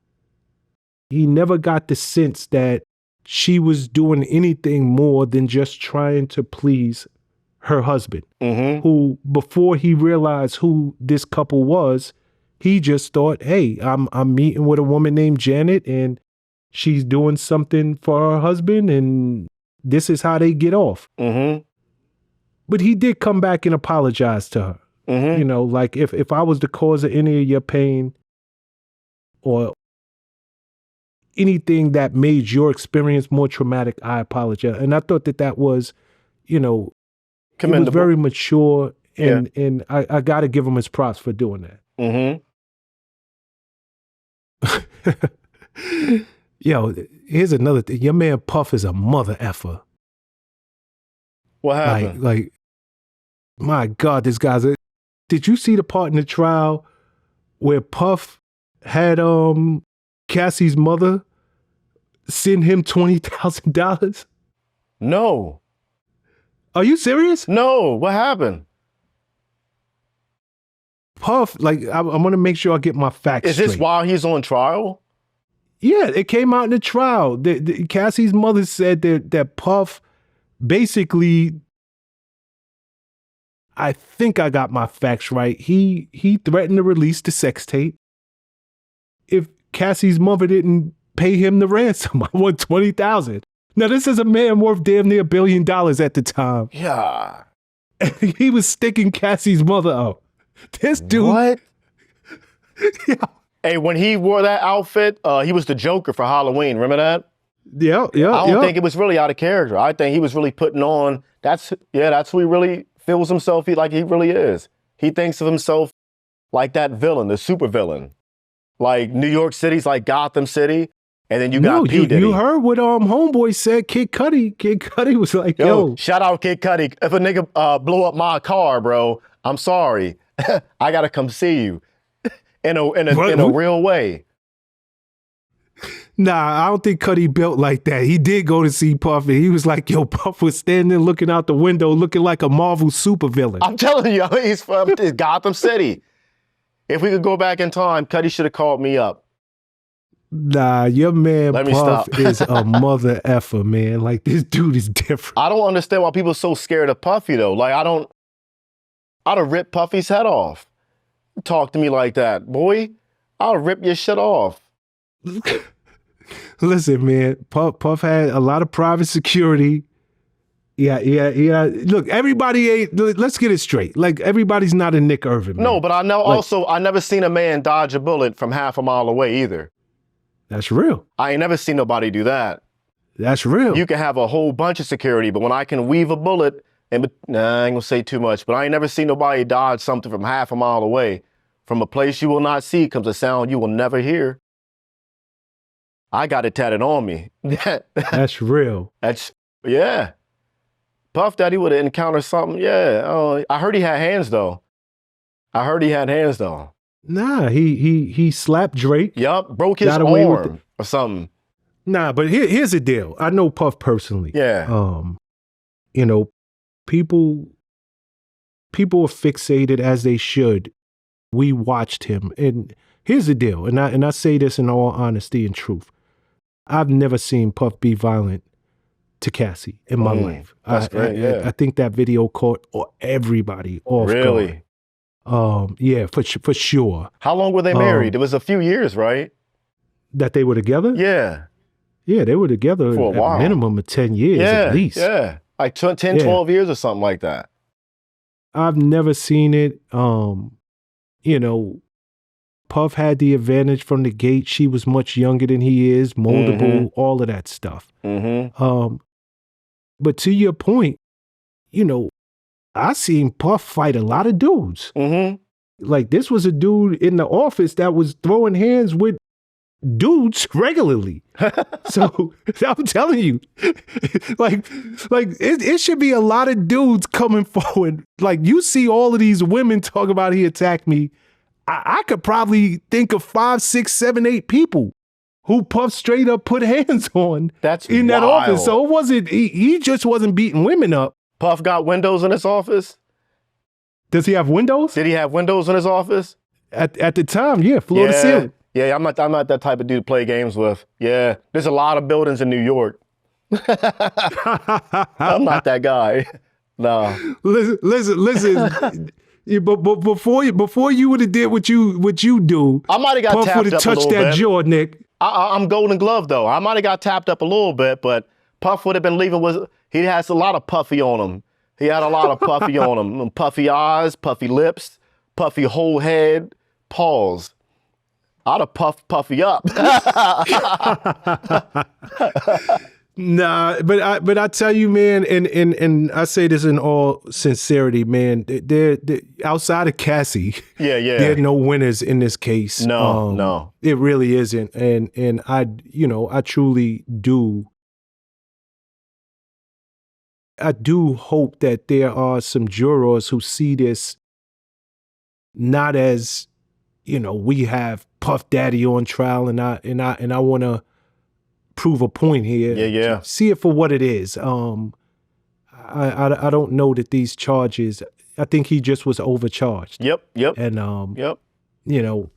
to see this man or any man look at the rest of their days behind bars for being a sexual deviant. Yeah. And in many cases, Nick, I mean, you're a man just like I'm a man. If you have women texting you, telling you, I enjoy this, I want this, at what point you can't read minds? You can't say, yo, Well, she's only saying that because she knows it makes me happy. Like, you initiated the conversation. I just think it's a slippery slope, man, even in this case right here. Yep. You know, I wish the best for him, and I wish the best for all of you know, the alleged victims. I do. Yeah. Things get slippery with all that baby oil, you know? Yo, they said they found 200 bottles. Man, that's a lifetime. That's a generational supply. No, for him, that's 2 freak-offs. That's it. Like, what? 2 freak-offs. For me and you, that's a lifetime. For him, that's a freak-off and a half. Yeah. Nah, he had crazy bottles of Astro. Like, I don't know what they was doing in them hotel rooms, but, you know, again, to each his own. And yeah, I don't notice it's a crime to be freaky, man. It's not. No. Yeah, I just don't know that it's a crime to be a dude who's a straight up freak. Yeah. Your man Donald Trump, back to him for a second, because he did something, you know, that had a lot of people, and this is the and I don't want to call it the bipolar side of Trump. Maybe he just understands people so well, because he issued pardons for NBA YoungBoy, and he commuted the federal sentence of Larry Hoover. Yep. And Harry O. From death row. Like, I don't know if people in jail just have a hotline to this guy. Like, right? How the hell does it seem like everybody who is in jail doing major time, like somehow they get on Trump's radar, and if he feels bad for you or he feels like you were treated unfairly, it's a real chance you're going to get commuted. If he believes that, it could also be like little tidbit nuggets on how to like keep his black base, you know. It could be that too. Like he wants to keep the black community, the ones that loved him because he was a convict and went to, you know, get his mugshot. It could be the same demographic he's trying to hold on to. So he's going after the Larry Hoovers, you know, he's going after the NBA YoungBoys to appeal to that demographic, you know, or somebody, probably one of his sons. It might be Barron from all the people. Barron probably bangs NBA YoungBoy. He probably I don't know. Yeah, you know? Yeah. He's fits that like that age group. I don't know what Barron Trump does, but when you go to like NBA YoungBoy concerts or look him up, like the majority of the people don't look like me. They look like Barron Trump, you know? Lil Wayne talked about that. The majority of people who can afford those tickets and shows and buy all the, you know, the songs and singles and albums, whatever, they don't look like me. That's real. You know, it's interesting because however these people end up on his radar, whether it's Barron, whether you just got enough money and enough influence to get somebody you know, to get to somebody he knows, to get to him. That's crazy. He weighs this thing out in a way that I've never seen a president do. Like, I'm going to pardon key people that I know can keep me in good standings in this community. Yep. And, you know, this is something Democratic presidents wouldn't do, haven't done. They legitimately won't do it. Yep. Because they're too busy worried about optics. Thank you. Yeah. Yep. Well, the other past presidents haven't been billionaires either, though, where they have that ability, the capability of even being that way and not be too worried about the optics to that degree. I think he is too worried about optics, just doesn't really care about certain ones. Like, hey, if this keeps my black vote or whatever you want to call it, then, you know, he'll do what he has to do for it. A politician's they're never too scared to stoop too low. Whatever low may be for them or for the average Joe Schmo. I think that by him pardoning certain people, it's only just to keep him in good standings with a certain demographic. Nothing more, nothing. I don't think Trump knows who Larry Hoover even is. I don't think he thought NBA YoungBoy was like a young boy who probably played in the NBA. You know? That's what I think. I don't know, but you see your man R. Kelly, right now, he just got out of the infirmary. He's claiming people are trying to kill him in jail. And his lawyers did a press conference essentially saying they're talking to people close to Trump about getting him a pardon. It's just, again, it's crazy to me how Trump's ear is so close to the street and he's dealing with people so close to what's going on in the streets. Yep, yeah. That you could be locked up and get his ear like, yo, you know what? Yo, I just got jumped in jail. I got to get the hell up out of here. Tory Lanez might need to hit him up. Tory Lanez might got to hit Trump up. That's real talk, kid. He might got to hit Trump up. Tory just got shanked. 14 times? 14 times. 14 times this man got stabbed up. All because Megan Thee Stallion stepped on some glass. That's wild. Okay, stop there. And you're a guy extremely familiar with bullets. Oh yeah. You really don't think that woman was shot in her foot? Not at all. Not at all. I knew dudes who got shot in their hands, shot in their foot, in the ankle. Months they was out of commission. For months they were out of commission. And you're not gonna go remove bullet fragments with like little tweezers or whatnot. Megan Thee Stallion would have not been up on the stage twerking as much as she's been twerking if she got shot in her foot. I knew guys who, man, stop. She didn't get shot in the foot. She did not get shot in the foot. No. Terminal ballistics are a bitch. She didn't get shot in the foot. Internal ballistics, external. What do you think? I mean, obviously, you're very far removed from that relationship between her and Tory. Like, why would she tell that lie then? She had her career going. I think album was about to drop.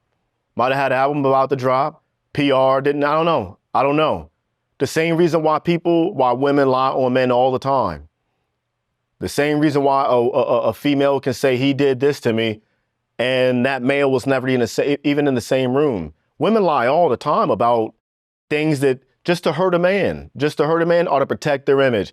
They used to do it back in the day. When it was like the segregation during those times, you know, a white woman could really get a black guy messed up, even though they were both in on it and she wanted it. She could really get somebody messed up based on a lie. Lying for a female, getting a man in trouble to protect their image has never changed. And I say that however I say it. Not all women are like that, but there's ones out there who are like that. Men can be the same way too. A man will lie too. Men lie all the time. But I think it was just that. She was trying to protect her image. Might have had an album about to drop. I don't know. But I know damn well she did not get shot in the foot like 2 times, however many times she said she didn't get shot in the foot. No. I think so there is nothing in you as somebody who's an expert in this area that says, yo, you know what? Maybe a bullet even grazed her foot. There's nothing in you that believes her story. No, not at all. She might have had if a bullet smacked the pavement and she got some like fragments in her foot, enough to where you can like pick out with tweezers. Probably stepped on glass more than anything else though, but she would have not hobbled away. I've seen people get shot in the foot, in the ankle, in the hands. Me and my wife, we were looking at some of the awards I had. I've seen people get shot in the head, I've been seeing people get shot and survive, and the recovery time that it takes, the mobility they have in their phalange and ligaments and tendons and stuff like that. It doesn't take, Megan Thee Stallion did not get shot in the foot. Show it to me. Vlad interviewed Whack 100. And he said the reason Tory was stabbed was because Tory, and let me make sure I'm getting this right. The guy who stabbed Tory, his name is Santiago Casio. Santino Casio. And Santino Casio is doing life. he has a girl on the outside. Somehow, some way, Tory and this girl came into communication, and Tory probably felt like, yo, she trying to throw it to me. Mm-hmm. So he goes and approaches this guy and said, yo, you might want to watch your chick. Like, I'm just putting you up on game. Yeah.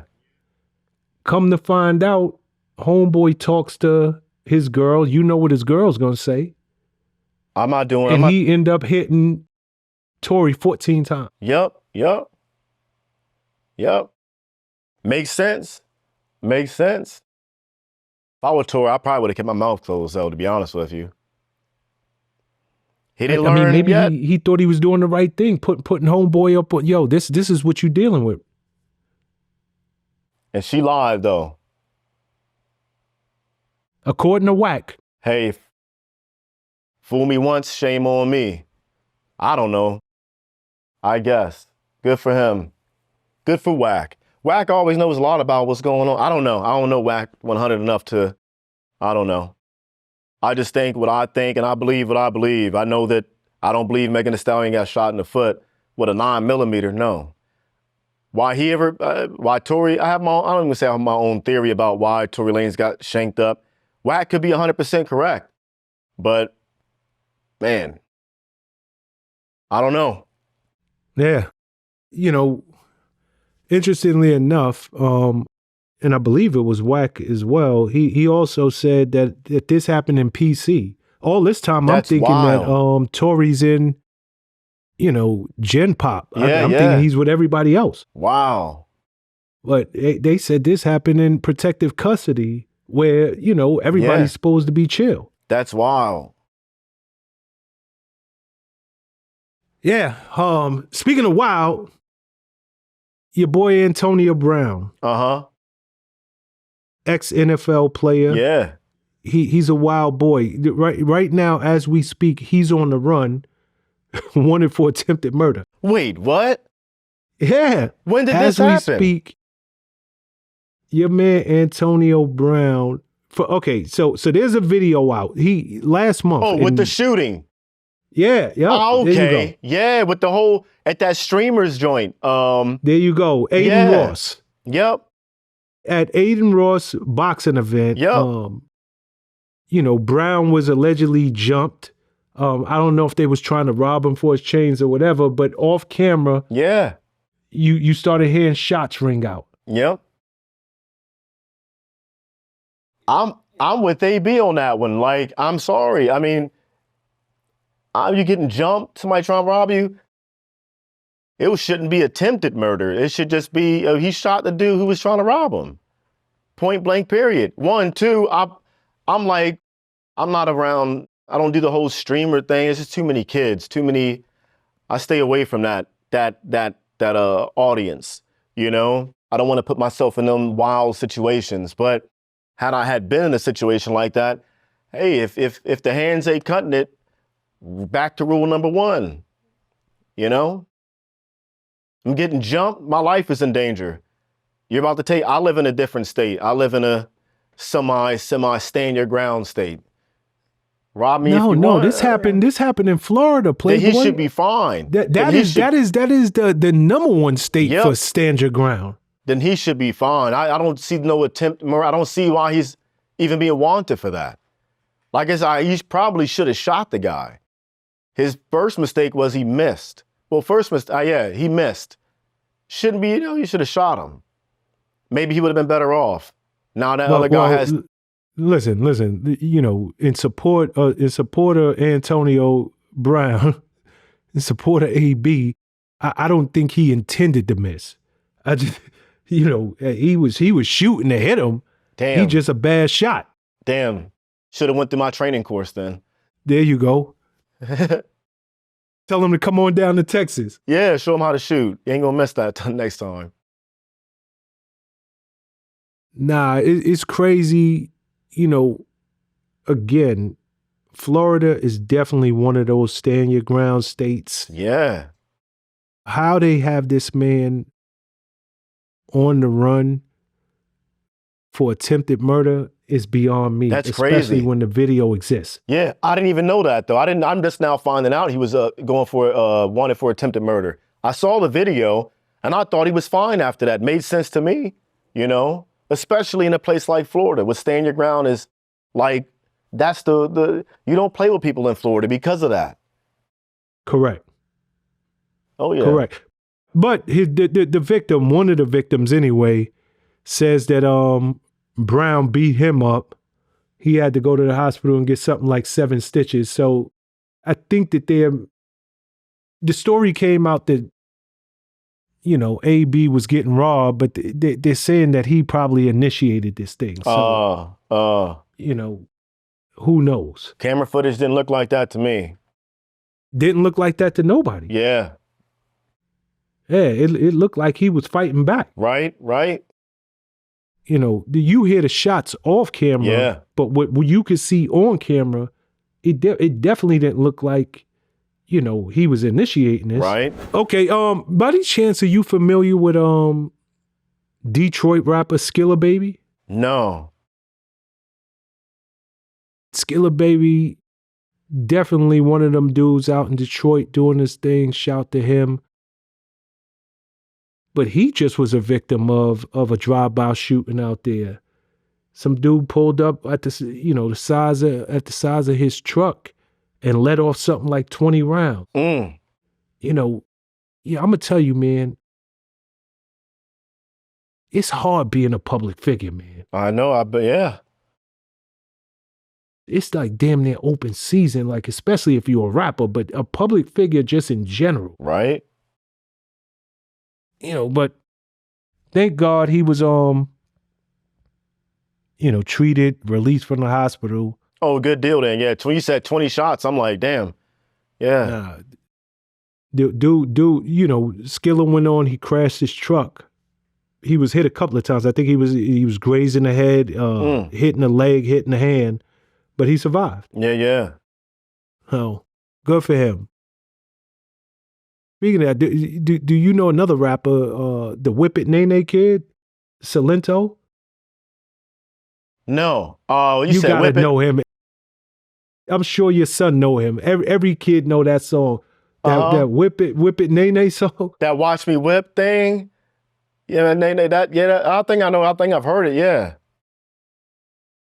They play the song all the time, especially Yeah. the kids know it. But anyway, he just got hit with 30 years. Yeah. 30 joints. He killed his cousin in 2021. Jeez. For what? Money? I don't know. You know, he claimed insanity. Mm. He said he was having mental issues. Now here's the deal. He does sound remorseful. Mm-hmm. You know, he does sound remorseful.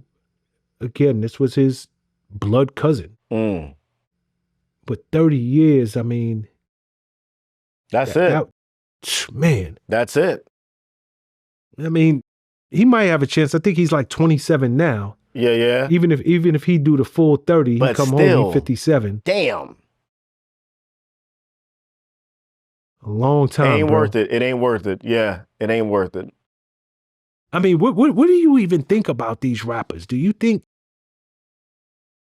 because you would think somebody who had a song as big as his, and this is a song that, I mean, this is going to be it's going to be played for years to come, because it's just one of them joints that, you know, you don't play it because it's current. You play it because it's just fun and kids love it and all of that. Yeah. Like, you got a lot to lose. Like, right. Why don't you think people think before they make these moves that will change their life forever? Ego. And not enough people play chess. Step your chess game up. We stopped playing chess. I don't know. People don't think 2 steps ahead, 3 steps ahead. Nothing wrong with living in the moment, but at certain times you have to play chess. Life is a lot like chess. Every decision you make right now, there's 2 or 3 more things you got to think of after that too. You know, I don't know. I think ego has a lot to do with the two. Ego is a hell of a drug, you know? Ego is the death of man. So you really think ego is at the front line of many of these decisions that, ultimately are changing so many of these people's lives. If it wasn't for that, you'd be able to walk away. Ego is what keeps you there. Ego is what makes you act out. Ego is what, to prove a point. Some people about proving points, and that's just ego. I think to shed ego, it takes a lot, or even to check your ego, or become, what we've been told, be the bigger man and just walk away and give it that 72-hour rule, 3-day rule, whatever. Let things simmer down. Some people just don't have that ability, and they act on sight. I get it, but I really don't. I don't really. It sucks. People got to deal with that. 30 years in prison, but at the same time, like, it is what it is. Like, if you were cognizant enough to make that decision, you knew it was going to come after that. So, congratulations. Good for you, man. You got what you wanted. We know what comes on. We know what comes with murder. So to partake and indulge in it, the aftertaste, you got to be able to deal with that too. It's like drinking a shot of Henny or something like that, or cognac, whatever, vodka. You do it because you want to get the feel, but the aftertaste and what's going to burn, you're going to be hungover, but you still want to do it though. So shout out, you got drunk. Some people get drunk on murder, You accomplish what you want to accomplish. So I don't really feel too bad about anybody who did what they wanted to do. If that's what you wanted to do, good for you, man. If that's what you wanted to do, I don't know. I don't know. You're asking the wrong guy when it comes about the killing thing. I don't know. I don't really, I have feeling for it, but I don't really,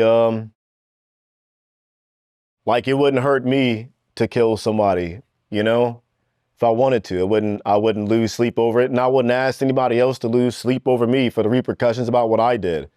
I know it comes with it. I'm not going to feel bad about it, but that's just who I've become, or who I was for a very long time. During the most formidable years of my life, I was a killer, and that's it. That was all I was. So to kill to me is like, it's nothing. I'm still going to go home and eat tacos on Taco Tuesday. I'm going to be all right. I won't bat an eye. So yeah, it sucks for the kids though. Does. Ego's a bitch. Ego's a bitch. Some people can't drop it. Speaking of killers, right down there in Texas, TK. Yeah. Young rapper, recently sentenced to 80 years prison. Yep. He committed his first crime. They did a home invasion. Mm-hmm. I think he was 16 years old. Somebody got killed. He went on the run, cut off his ankle bracelet, the ankle monitor, did the song The Race, blew up. Yep. And while on the run, killed somebody else. Yep. I don't feel nothing for, it is what it is. He knew what he was doing. It was the thrill. I don't know. It was the clout, man. Clout can also be a hell of a drug too. Street cred can also be a hell of a drug. I give a shit about street cred. I don't care about that. But for some people, that's everything. Having street credibility, or just being like, hey, I got a body or whatever. Like, been there, done that. I'm good on it. 80 years, oh well. Oh well. It is what it is. Shouldn't have shot nobody. Here's the deal, bro. This man, 16 years old, and this is the slippery slope, and I don't know how I feel, because if my I was family 17 member when was I was on in the the receiving Army. end, Yeah. he was a kid, like a legit kid. And no, he's I get where you're coming in from. Two murders. Yeah. While he's a minor, and you got 80 years to sit down. Like that's. Oh, I get it. I was 17. I was 16 when I was about to sign get parental consent, ROTC. I was passing the Navy SEAL physical fitness standard when I was 16. Scuba qualified when I was 16. I was 17 out the door learning how to kill, training how to kill. By the time I turned 18, I was in Iraq. I was still a kid too. I was a kid too. I knew a lot of kids that, yeah. So, I mean, I don't know. There's kids who go to war day in and day out. So I get where you're coming from, him being a kid and a minor or whatever, but I mean, I don't know. I don't know. Back in the day, being an adult was like 14 years old. Yeshua was considered a man when he was like 14, 15, 16. I don't know. The man said 18 is the age. Boys were men before that, long before that. 18 age thing came about. I don't know. I don't really feel much for him. I don't really feel much. When it comes to stuff like that, I don't really feel anything, you know, like call it cold hearted. I don't know. I don't know TK. I don't know TK. I know yeah, of but his I'm story. gonna tell you though. I'm gonna tell you, you were trained to do what you did, and you did it well, and you did it for survival. Yeah. You did it to make it home. True. You know, it's unfortunate that you are hailed as a hero, and in Other another people life, think I am. you I would don't be believe that. hailed as you would be labeled a serial killer. Yeah. In a whole other life. Yeah. And it's true, you know, even as I was listening to you speak, you said, yo, by 18, I was in Iran. We sometimes forget that you're not even able to vote. You're not old enough to vote, but they're sending you to another country to take life or be killed. Yeah. You know, so even when I'm hearing, and I get it, I know you're like, it might sound cold. It doesn't. It actually sounds, I empathize with you. Because for the same reasons that I say about he's a kid. Yeah. You know, we forget that when we're listening to your stories and the stories of so many other brave men who went overseas and did what they had to do for our freedoms, you guys were just kids. Yeah. And you can't expect that you're not going to be changed. It would be impossible. True. Yeah. That's the way that cookie crumbles. Yeah, very much so. Big U, are you familiar with Big U? Negative, no.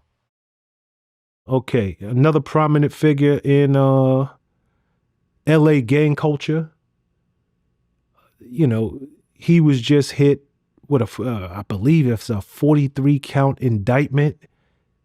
Crazy charges against him. 1 count of conspiracy to violate the RICO Act, 2 counts of conspiracy to interfere with commerce. Just all kinds of charges. Mm-hmm. He's got about 3 or 4 co-defendants.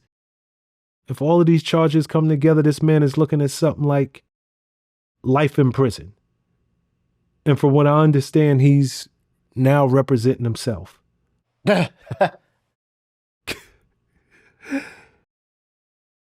I don't even know what my question is on this outside of, I just wish him the best, bro. Yeah. Maybe he might know something we don't know. You willing to represent yourself? I don't know. I think that's a ballsy take when you're on something like that, but I don't know. Never been in those shoes. I mean, there's this old saying, and I think I got it right. The man who represents himself has a fool for a client.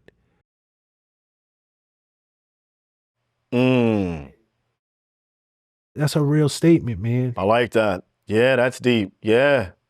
I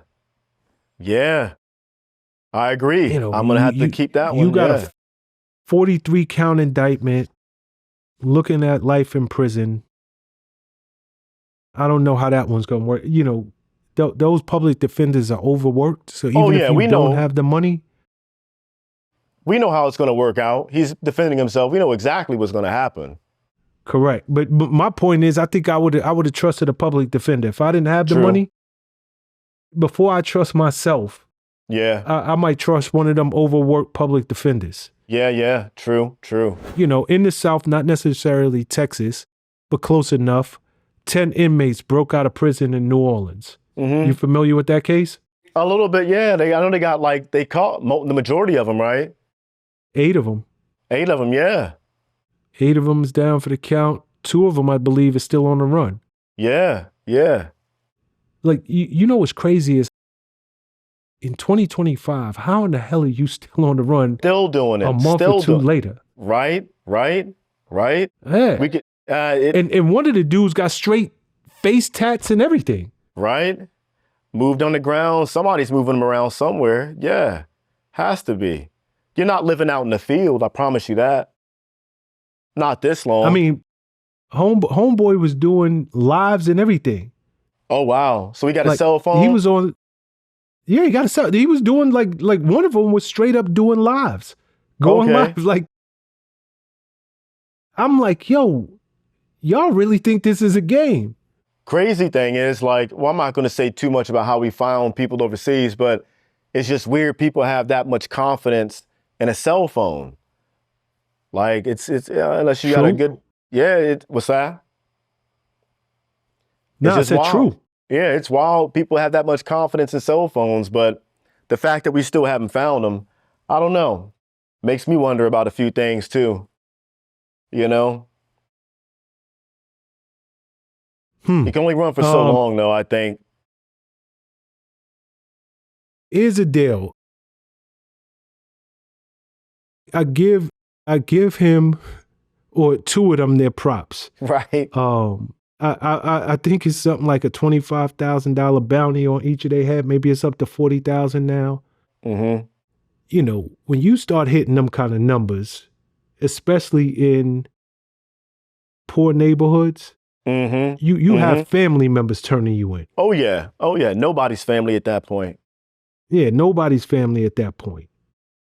You legit have family members straight up going in the other room, you know, making you dinner as soon as your belly is full.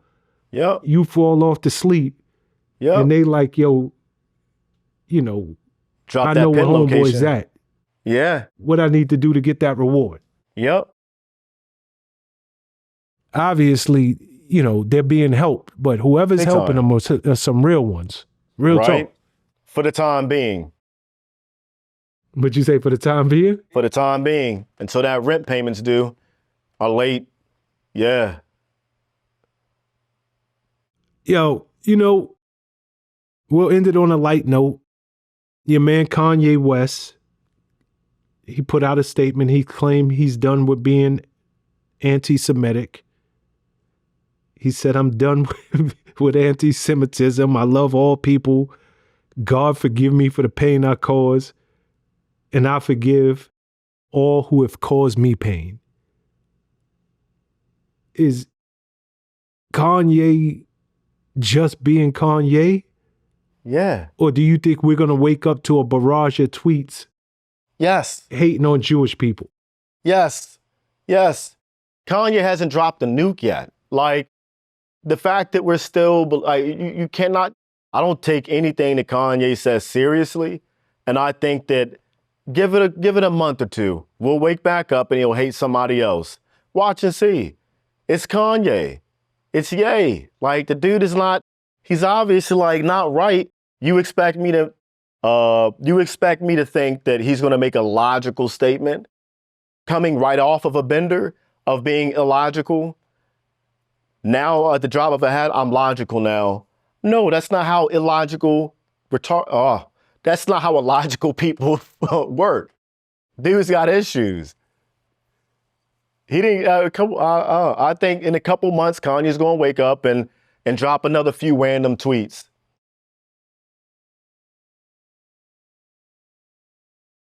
Why hasn't this guy been canceled? I mean, you can't cancel Ye. You can't cancel Ye. Cancel him from what? He's already lost like his major deals. Cancel him from what? That's a good point. Can't cancel Ye. Only way you can cancel Kanye is if you kill Kanye. That's the only way Do Ye's you getting canceled. understand this dude? I mean, typically, you start talking all that anti-Semitism rhetoric, you're done. Yeah. It don't feel like he's done. No. He's not done. Homie wore a whole KKK outfit, made a whole song. I mean, and he's still tweeting. He's going to keep being Kanye. That's what I think. Kanye's going to keep being Kanye and keep tweeting and keep putting out random weird music. You can cancel him off your platform. He got canceled off a few platforms like Spotify and stuff, right? I know you can't find this song on YouTube. I think for a period they took down his music, but I think it's back up. I mean, come on, you can't cancel Kanye. It's weird, but not really. He's a weirdo. Okay. What did you see him show up to the Diddy trial? No. Yeah. Your man legit woke up one morning and showed up at the Diddy trial, walked in to the courthouse. Now, I don't know if he made it in the courtroom, but he damn sure showed up at that trial. I'm like, yo, this dude is different. Built different. Everything about him is different. I'm telling you, Kanye's a weird dude, musical genius, whatever you want to call him. But outside of that, like, I expect nothing genius out of music from Kanye. Like, I don't want the Matrix homeless clothes. Musically, he's good. I like him. Lately, he's kind of been, I don't know what the fuck's been going on, but it's Kanye. Like, I expect, when I go to a carnival, I expect to see certain things. Or when I go to a circus, I expect to see clowns. When I tune in to Kanye, I expect to get Kanye. When I go to the clown show, Kanye needs to be there. He will always be there. I don't expect a Pulitzer Prize winning speech or intellectual thought from Kanye West. Ever. Nah, I think you hit the nail on the head. You go to the Kanye show, you want to get and you Kanye. expect to get Kanye. Yeah.